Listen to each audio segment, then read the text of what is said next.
ನಮಸ್ಕಾರ ಸ್ನೇಹಿತರೆ, ಏನೇನಂತೆ ನನ್ನ ಯೂಟ್ಯೂಬ್ ಚಾನಲ್ಗೆ ತಮ್ಮೆಲ್ಲರಿಗೂ ಸ್ವಾಗತ. ಇನ್ನು ವಿಚಾರ ಏನಂತಂದ್ರೆ ಸ್ನೇಹಿತರೆ, ಒನ್ ನೇಷನ್ ಒನ್ ಎಲೆಕ್ಷನ್ ಅಂತ ನಿನ್ನೆ ಇನ್ನೂ ಒಂದು ಮೋದಿ ಸರ್ಕಾರದ ಒಂದು NDA ಸರ್ಕಾರದ ಒಂದು ಮಂತ್ರಿಮಂಡಲ ಏನಿದೆ ಅದನ್ನ ಅಕ್ಸೆಪ್ಟ್ ಮಾಡಿದೆ. ಇದಕ್ಕೊಂದು ಸಮಿತಿಯನ್ನು ರಚನೆ ಮಾಡಿತ್ತು. ಆ ಸಮಿತಿ ಬಂದ್ಬಿಟ್ಟು ರಮನಾಥ್ ಕೋವಿಂದ್ ಅವರು ಯಾರು ಅಂತಂದ್ರೆ ಮಾಜಿ ರಾಷ್ಟ್ರಪತಿಗಳು, ಅಂದ್ರೆ ಹಿಂದೆ ಇದ್ದಂಥ ರಾಷ್ಟ್ರಪತಿಗಳು ಅವರನ್ನ ಒಳಗೊಂಡಂಥ ಸಮಿತಿ ಒನ್ ನೇಷನ್ ಒನ್ ಎಲೆಕ್ಷನ್ ಅನ್ನೋ ಒಂದು ಒಂದು ಶಿಫಾರಸನ್ನ, ಒಂದು ಸಮಿತಿಯನ್ನ ಮಾಡಿ ಅದರದ್ದು ಒಂದು ಇದನ್ನ ಇವತ್ತು ಮಂತ್ರಿಮಂಡಲ ಒಂದು ಅಕ್ಸೆಪ್ಟ್ ಮಾಡಿದೆ. ಅಂದ್ರೆ ಅಕ್ಸೆಪ್ಟ್ ಮಾಡಿದ ತಕ್ಷಣ ಇದೇನು ಆಗ್ಬಿಡೋದಿಲ್ಲ. ಇದನ್ನ ನಾವು ಒಂದು ಪಾರ್ಲಿಮೆಂಟ್ ಅಲ್ಲಿ ಅವರು ಅದ್ರ ಬಗ್ಗೆ ಒಂದು ಪರ್ಮಿಟ್ ಮಾಡಿ ತಗೋಬೇಕಾಗತ್ತೆ. ಮೇಲ್ಮನೆ ಮತ್ತೆ ಕೆಳಮನೆಯಲ್ಲಿ ಅದನ್ನ ಒಂದು ಇಡಬೇಕಾಗತ್ತೆ, ಚರ್ಚೆಗೆ ಇಡಬೇಕಾಗತ್ತೆ. ಇಷ್ಟೆಲ್ಲ ಹಲವಾರು ಸಂಗತಿಗಳು ಇನ್ನು ಮುಂದೆ ಇದೆ. ಅಂದ್ರೆ ಅದ್ರ ಬಗ್ಗೆ ನಾನು ಕೆಲವು ವಿಚಾರಗಳನ್ನ ಹೇಳ್ತಾ ಹೋಗ್ತೀನಿ ಸ್ನೇಹಿತರೆ. ಏನಿದು ಒನ್ ನೇಷನ್ ಒನ್ ಎಲೆಕ್ಷನ್ ಅಂತಂದ್ರೆ ಏನು, ಏನು ಯಾವ ಥರ ನಡೆಯುತ್ತೆ ಇದು ಏನಂತ. ಅಂದರೆ ಒನ್ ನೇಷನ್ ಒನ್ ಎಲೆಕ್ಷನ್ ಅಂತಂದರೆ, ಈಗ ನಿಮಗೆ ಗೊತ್ತಿರ್ಬೋದು, ಇದು ಒಕ್ಕೂಟ ವ್ಯವಸ್ಥೆಯಲ್ಲಿ ನಾವಿದ್ದೀವಿ. ಇವತ್ತು ಭಾರತ ಒಂದು ಒಕ್ಕೂಟ ವ್ಯವಸ್ಥೆಯಲ್ಲಿ ಇದ್ದೀವಿ. ಒಂದು ಪಾರ್ಲಿಮೆಂಟ್ ಎಲೆಕ್ಷನ್ ಒನ್ ಟೈಮ್ ನಡೆದ್ರೆ, ಒಂದು ರಾಜ್ಯವಾರು ಸ್ಟೇಟ್ ಎಲೆಕ್ಷನ್ಸ್ ಏನಿದೆ ಅದು ಸಪ್ರೇಟದಲ್ಲಿ ಬೇರೆ ಬೇರೆ ಟೈಮಲ್ಲಿ ನಡೀತದೆ.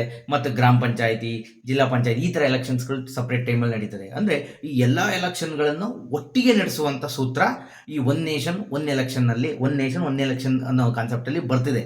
ಅಂದರೆ ಒನ್ ನೇಷನ್ ಒನ್ ಎಲೆಕ್ಷನ್ ಯಾಕೆ ಮಾಡಬೇಕು ಇದನ್ನ ಅಂತ. ಅಂದರೆ ಕೇಂದ್ರ ಸರ್ಕಾರ ಇವತ್ತೇನು ಮಾಡಕೊಟ್ಟಿದೆ, ಯಾಕೆ ಅನ್ನೋ ಒಂದು ಕಾರಣಗಳು ಜನಸಾಮಾನ್ಯರಲ್ಲಿ ಮೂಡ್ತದೆ, ಏನಕ್ಕೋಸ್ಕರ ಮಾಡಬೇಕು ಅಂತ. ಅಂದರೆ ಈ ಒನ್ ನೇಷನ್ ಒನ್ ಎಲೆಕ್ಷನ್ ಮಾಡೋ ಉದ್ದೇಶ ಅಂತಂದರೆ, ಹಲವಾರು ರಾಜ್ಯಗಳು ಅವ್ರದ್ದೇ ಆದ ರೀತಿಯಲ್ಲಿ ನಡೀಬೇಕಾದ್ರೆ, ಸ್ಟೇಟ್ ಎಲೆಕ್ಷನ್ಸ್ ನಡೀಬೇಕಾದ್ರೆ ಹಲವಾರು ದುಡ್ಡು ಖರ್ಚಾಗ್ತದೆ. ಅದಕ್ಕೆ ಸರ್ಕಾರದ ದುಡ್ಡು ವ್ಯಯಿಸಬೇಕಾಗತ್ತೆ. ಹಾಗಾಗಿ ದುಡ್ಡು ಖರ್ಚಾಗುತ್ತೆ ಅನ್ನೋದೊಂದು ಉದ್ದೇಶ ಒಂದು ಕಡೆ. ಆದರೆ ಇನ್ನೊಂದು ಕಡೆ ಏನು ಅಂತಂದರೆ, ಅಭಿವೃದ್ಧಿ ಕಾರ್ಯಗಳು ಕುಂಠಿತ ಆಗುತ್ತೆ. ಅಂದರೆ ಒಂದು ಚುನಾವಣಾ ನೀತಿ ಸಂಹಿತೆಗಳು ಅವಾಗವಾಗ ದೇಶದ ಸ್ಟೇಟ್ಗಳಲ್ಲಿ ನಡಿಬೇಕಾದ್ರೆ ನೀತಿ ಸಂಹಿತೆಗಳು ಬೀಳ್ತದೆ. ಅವಾಗ ಏನು ಅಭಿವೃದ್ಧಿ ಕಾರ್ಯಗಳನ್ನು ಮಾಡೋಕ್ಕಾಗಲ್ಲ. ಹಾಗಾಗಿ ಒಂದು ಮ್ಯಾನ್ ಪವರ್ ಬೇಕಾಗತ್ತೆ ಎಲೆಕ್ಷನ್ಗೆ. ಅಲ್ಲೇ ಅವಾಗ ಒಂದು 6 ತಿಂಗಳು 3 ತಿಂಗಳಿಗೆ ಒಂದೊಂದು ಎಲೆಕ್ಷನ್ಗೆ ಒಂದು ಕಡೆ ಹೋದಾಗ ರಾಜಕೀಯ ನಾಯಕರುಗಳು ಏನಿರ್ತಾರೆ ಅವ್ರು ಹೋಗಿ ಪ್ರಚಾರ ಮಾಡೋಕ್ಕಾಗಲ್ಲ. ಇಲ್ಲಿ ಒಂದು ಅಭಿವೃದ್ಧಿ ಕೆಲಸಗಳಾಗಲ್ಲ. ಅದಕ್ಕಿಂತ ಹೆಚ್ಚಾಗಿ ಇನ್ನೊಂದೇನು ಅಂತಂದರೆ, ಸಾಕಷ್ಟು ದುಡ್ಡು ಖರ್ಚಾಗ್ತದೆ. ಅಂದರೆ 25,000 ಕೋಟಿವರೆಗೂ ಒಂದು ಅಮೌಂಟ್ ಏನು ಖರ್ಚಾಗ್ತದೆ ಇದಕ್ಕೆ. ಈ ಥರ ಮಾಡೋದ್ರಿಂದ ಎಲೆಕ್ಷನ್ನ ಒಂದು ಆಯಾ ಸ್ಟೇಟ್ ವೈಸ್ ಈ ಥರ ಬೇರೆ ಬೇರೆ ಟೈಮಲ್ಲಿ ಮಾಡೋದ್ರಿಂದ ಏನಾಗುತ್ತೆ, ಇಷ್ಟು ದುಡ್ಡು ವೆಚ್ಚ ಆಗ್ತಿದೆ. ಒನ್ ನೇಷನ್ ಒನ್ ಎಲೆಕ್ಷನ್ ಈ ಕಾನ್ಸೆಪ್ಟಿಂದ ಏನಾಗುತ್ತೆ, ಈ ಏನು ದುಂದು ವೆಚ್ಚ ಏನಿದೆ, ಚುನಾವಣಾ ವೆಚ್ಚಗಳೇನಿದೆ, ಸರ್ಕಾರದಿಂದ ಇದರಿಂದ ಖರ್ಚಾಗ್ತಕ್ಕಂಥ ದುಡ್ಡೇನಿದೆ ಇದು ಕಮ್ಮಿ ಆಗ್ತದೆ ಅನ್ನೋದು ಒಂದು ರೀತಿಯ ಇದು. ಒನ್ ನೇಷನ್ ಒನ್ ಎಲೆಕ್ಷನ್ ಮಾಡಿದಾಗ ಏನಾಗುತ್ತೆ, ಅಭಿವೃದ್ಧಿ ಕಾರ್ಯಗಳಿಗೆ ಎಲ್ಲ ಸರ್ಕಾರಗಳು ಒಂದೇ ಟೈಮ್ ಬರ್ತದೆ. ಸ್ಟೇಟ್ ಆರ್ ಸೆಂಟ್ರಲ್ ಅನ್ನೋ ಏನು ಸರ್ಕಾರ ಇರ್ತಿದೆ ಎಲ್ಲ ಒಂದೇ ಟೈಮಲ್ಲಿ ಬರ್ತದೆ. ಒಂದೇ ಟೈಮಲ್ಲಿ ಇದ್ದಾಗ ಒಕ್ಕೂಟ ವ್ಯವಸ್ಥೆಯಲ್ಲಿ ಅಭಿವೃದ್ಧಿ ಮಾಡಬಹುದು ಅನ್ನೋ ಇವತ್ತೇನು ಕೇಂದ್ರ ಸರ್ಕಾರ ಕೊಡ್ತಿರ್ತಕ್ಕಂಥ ಪಾಸಿಟಿವ್ ಧನಾತ್ಮಕ ವಿಚಾರಗಳು. ಈ ನೆಗೆಟಿವ್ ಪಾಯಿಂಟ್ ಏನು ಇಲ್ವಾ ಅಂತಂದರೆ, ತುಂಬ ನೆಗೆಟಿವ್ ಪಾಯಿಂಟ್ ಇದೆ. ಅಂದರೆ ಈ ಒನ್ ನೇಷನ್ ಒನ್ ಎಲೆಕ್ಷನ್ ಇದನ್ನ ಸಮಿತಿಯಿಂದ ತರಿಸ್ಕೊಂಡ ತಕ್ಷಣ ಮಾಡೋಕ್ಕಾಗತ್ತೆ ಅನ್ನೋದು ಕಷ್ಟ, ಮಾಡೋಕ್ಕಾಗಲ್ಲ. ಮತ್ತೆ ಇನ್ನೊಂದು ಮೇಜರ್ ಪ್ರಾಬ್ಲಮ್ ಏನಿದೆ ಅಂತಂದರೆ, ಇಲ್ಲಿ ನಮ್ಮ ಭಾರತ ಒಂದು ಒಕ್ಕೂಟ ವ್ಯವಸ್ಥೆ, ವೈವಿಧ್ಯಮಯ ತಾಣ, ವೈವಿಧ್ಯಮಯ ಜನಗಳು, ವೈವಿಧ್ಯಮಯ ಭಾಷೆ, ಹಲವಾರು ರೀಜನ್ಸ್. ಈಗ ಸೌತ್ ಬೇರೆ, ನಾರ್ತ್ ಬೇರೆ, ಬೇರೆ ಬೇರೆ ಥರ ಇದೆ. ರೀಜನಲ್ ಪಾರ್ಟೀಸ್ ಇದೆ, ಪ್ರಾದೇಶಿಕ ಪಕ್ಷಗಳಿದೆ. ಅಂದರೆ ಮೂಲಗಳ ಪ್ರಕಾರ 2,500 ಪಕ್ಷಗಳು ಪಾರ್ಟಿಸಿಪೇಟ್ ಮಾಡ್ತವೆ ಎಲೆಕ್ಷನ್ನಲ್ಲಿ. ಆಲ್ ಓವರ್ ಇಂಡಿಯಾ ಏನಿದೆ 2,500. ಅಂದರೆ ಇವ್ರನ್ನೆಲ್ಲ ಒಟ್ಟಾಗಿ ತೊಗೊಂಡೋಗ್ಬೇಕು. ಒಟ್ಟಾಗಿ ತೊಗೊಂಡು ಒನ್ ನೇಷನ್ ಒನ್ ಎಲೆಕ್ಷನ್ ಮಾಡೋಕ್ಕಾಗತ್ತಾ ಅನ್ನೋದು ಇಲ್ಲಿ ದೊಡ್ಡ ಪ್ರಶ್ನೆಯಾಗಿ ಕಾಡುತ್ತೆ. ಮತ್ತು ಇನ್ನೊಂದು ಮೂಲಭೂತ ಏನು ಕ್ವಶನ್ ಆಗುತ್ತೆ ಅಂತಂದರೆ, ಇವತ್ತು NDA ಸರ್ಕಾರ ಏನಿದೆ ಇದಕ್ಕೆ ಸ್ವಂತ ಬಹುಮತ ಇಲ್ಲ. ಅದನ್ನು ಈ ಅಮೆಂಡ್ಮೆಂಟ್ ಏನು ಮಾಡಕ್ಕೆ ಹೊರಟಿದ್ದಾರೆ, ಇದನ್ನು ಥರ ಕೊಟ್ಟಿದ್ದಾರೆ. ಇದಕ್ಕೆ ಮೇಲ್ಮನೆ ಮತ್ತು ಕೆಳಮನೆಯಲ್ಲಿ ಇದಕ್ಕೆ ಅವ್ರಿಗೆ ಮೆಜಾರಿಟಿ ಬೇಕಾಗತ್ತೆ. ಇದನ್ನ ಅವರು ಅಲ್ಲಿ ಇಟ್ಟು ಇದನ್ನು ಸಕ್ಸಸ್ ಮಾಡ್ಕೋಬೇಕಾಗತ್ತೆ. ಆ ಥರದ್ದೊಂದು ಮೆಜಾರಿಟಿ ಇವರಲ್ಲಿ ಇಲ್ಲ. ಮೆಜಾರಿಟಿ ಇದೊಂದು ಪ್ರಾಬ್ಲಮ್. ಮತ್ತು ಇವತ್ತು NDA ಮೈತ್ರಿಕೂಟದಲ್ಲಿರ್ತಕ್ಕಂಥ ಪಕ್ಷಗಳೇನಿದೆ, ಫಾರ್ ಎಕ್ಸಾಂಪಲ್ ಇವತ್ತು TDP ಬಂದ್ಬಿಟ್ಟು ಆಂಧ್ರದಲ್ಲಿ ಇವತ್ತು ಅಧಿಕಾರದಲ್ಲಿದೆ. TDP ಇನ್ನು ಮೋರ್ ದೆನ್ 4, 5, 6 ಮಂತ್ಸು ಆಗಿಲ್ಲ. ಅವ್ರಿಗೆ ಮತ್ತೆ ಇದನ್ನೇನಾದ್ರು ಅಂಗೀಕಾರ ಮಾಡಿ ವಿತಿನ್ 1 ಇಯರಲ್ಲಿ ಎಲೆಕ್ಷನ್ ಮಾಡಬೇಕು ಅಂದರೆ ಅವರು ಒಪ್ಪಕ್ಕೆ ಸಾಧ್ಯನಾ ಅನ್ನೋದು ಪ್ರಶ್ನೆ. ಈಗ ಇನ್ನೊಂದು NDA ಮೈತ್ರಿಕೂಟದ ಮಿತ್ರಪಕ್ಷವಾದ ನಿತೀಶ್ ಕುಮಾರ್ ಅವರಿದ್ದಾರೆ. JDU ಇದೆ.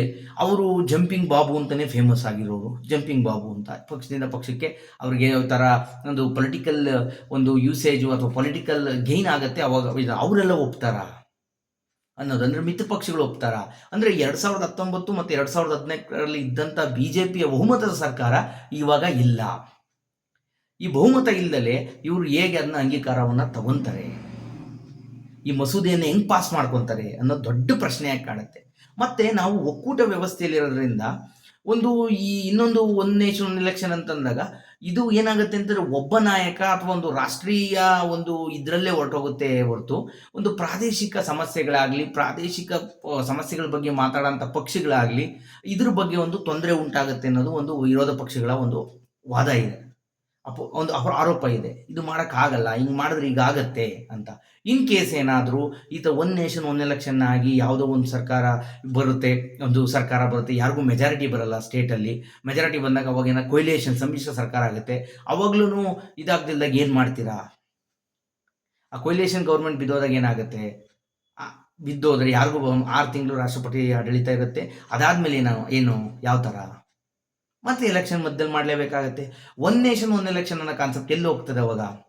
ನಿಮಗೆ ಮೆಜಾರಿಟಿ ಬರಲಿಲ್ಲ ಅಂದರೆ ಸ್ಟೇಟ್ಗಳಲ್ಲಿ ಏನು ಕತೆ ಅನ್ನೋದು ಇದರಲ್ಲಿ ತುಂಬ ಕ್ವಶನ್ಸ್ ಇದೆ. ಮತ್ತು ಈ ಥರದ್ದೆಲ್ಲ ಸಮಸ್ಯೆಗಳು ಉಂಟಾಗುತ್ತೆ. ಅಂದರೆ ಇನ್ನೂ ನನಗೆ ಇನ್ನೊಬ್ರು ಯಾರೋ ಇದರೊಬ್ಬರು ರಾಜಕೀಯ ವಿಶ್ಲೇಷಕರು ಮಾತಾಡ್ತಾ ಹೇಳ್ತಿದ್ರು, ಅಂದರೆ ಈ ಶ್ರೀಲಂಕಾ ಬಾಂಗ್ಲಾದಲ್ಲಿ ಯಾವಾಗ ಈಗ ತುರ್ತು ಪರಿಸ್ಥಿತಿಗಳು ಬಂದಾಗ ಅಥವಾ ದೇಶದಲ್ಲಿ ಈ ಥರ ಆದಾಗ ಅಪೋಸಿಷನ್ ಪಾರ್ಟಿಗಳೇನಿದೆ ಅವರೆಲ್ಲ ಸೇರಿ ಅಧಿಕಾರ ನಡೆಸಿದ್ರು. ಅಂದರೆ ನಮ್ಮ ದೇಶದಲ್ಲಿ ಸಾಧ್ಯನಾ?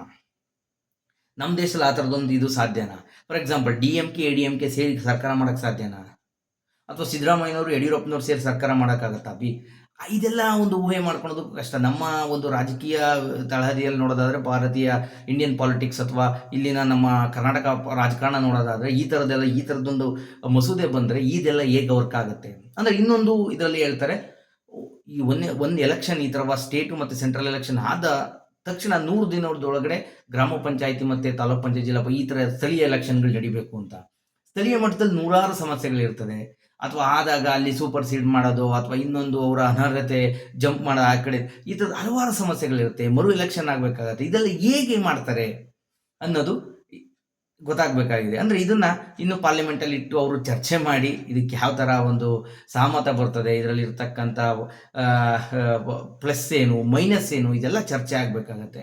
ನನಗನ್ಸಿದ ಮಟ್ಟಿಗೆ ಏನಂತಂದರೆ ಈ ಥರದ್ದು ಒನ್ ನೇಷನ್ ಒನ್ ಎಲೆಕ್ಷನ್ ಸದ್ಯದ ಮಟ್ಟಿಗೆ ಇವತ್ತೇನು BJPಯವರು ಅಥವಾ BJPಯೇತರ ಸರ್ಕಾರ, BJPಯ ಸರ್ಕಾರ, NDA ಸರ್ಕಾರ ಏನು ಥರ ಕೊರಟಿದೆ, ಇದು ಇವತ್ತಿನ ಮಟ್ಟಿಗೆ ಕಷ್ಟ ಇದೆ. ಅಥವಾ ಅವರ ಮಿತ್ರ ಪಕ್ಷಗಳೇ ಇದನ್ನು ಒಪ್ಕೊಳ್ಳೋದು ಕಷ್ಟ ಇದೆ. ಈ ಥರ ಸಮಸ್ಯೆಗಳಿದೆ. ಮತ್ತು ಇನ್ನೊಂದು, ಇದು ಸಂವಿಧಾನಾತ್ಮಕವಾಗಿ ನಮ್ಮ ಕಾನ್ಸ್ಟಿಟ್ಯೂಷನ್ ಏನಿದೆ ಅದರಲ್ಲಿ ತುಂಬ ಅಮೆಂಡ್ಮೆಂಟ್ಗಳು ತರಬೇಕಾಗತ್ತೆ. ಒಂದು 15 ಅಮೆಂಡ್ಮೆಂಟ್ಗಳು ಚೇಂಜ್ ಮಾಡಬೇಕು ಅಂತ ಕಾನೂನು ಸಂವಿಧಾನವನ್ನು ತುಂಬ ತಿಳಿದವರು ಹೇಳ್ತಾ ಇದ್ದಾರೆ. ಅಮೆಂಡ್ಮೆಂಟ್ಗಳು ತರಬೇಕಾಗುತ್ತೆ. ಅವಕ್ಕೆಲ್ಲ ಅಮೆಂಡ್ಮೆಂಟ್ಗಳಿಗೆ ಒಪ್ಪಿಗೆ ಕೊಡುತ್ತಾ ಮಿತ್ರ ಪಕ್ಷಗಳು? ಒಪ್ಪಿಗೆ ಕೊಡುತ್ತಾ? ಅದಕ್ಕೆ ಅಪ್ರೂವಲ್ ರಾಷ್ಟ್ರಪತಿಗಳು ಮತ್ತೆ ಅದಕ್ಕೆ ಅಮೆಂಡ್ಮೆಂಟ್ಗೆ ಒಪ್ಪಿಗೆ ಕೊಡಬೇಕಾಗತ್ತೆ. ಈ ಥರದ್ದು ಹಲವಾರು ಸಮಸ್ಯೆಗಳಿದೆ. ಯಾಕಂದರೆ ಇಲ್ಲಿ ಬಹುಮತದ ಸರ್ಕಾರ ಇಲ್ಲ. ಆ ಥರದ್ದೊಂದು, ಅಂದರೆ ಇಲ್ಲಿ ಒಕ್ಕೂಟ ವ್ಯವಸ್ಥೆಯಲ್ಲಿರ್ತಕ್ಕಂಥ ನಮ್ಮ ಈ ದೊಡ್ಡ ಒಂದು ಏನು ಹೇಳ್ತಾರೆ, ಈ ವೈವಿಧ್ಯ, ಎಲ್ಲ ಥರದ ಲ್ಯಾಂಗ್ವೇಜ್ಗಳಿದೆ, ಭಾಷೆ, ಇಲ್ಲಿ ಸ್ಟೇಟ್ ವೈಸ್ ಬಾರ್ಡರ್ ಸಮಸ್ಯೆಗಳಿದೆ, ಕಲ್ಚರ್ ಸಮಸ್ಯೆ ಇದೆ. ಇಷ್ಟೆಲ್ಲ ಇನ್ನೂ ಒಂದು ಯುನೈಟೆಡ್ ಆಗಿ ಇವತ್ತು ಭಾರತ ಹೋಗ್ತಿದೆ.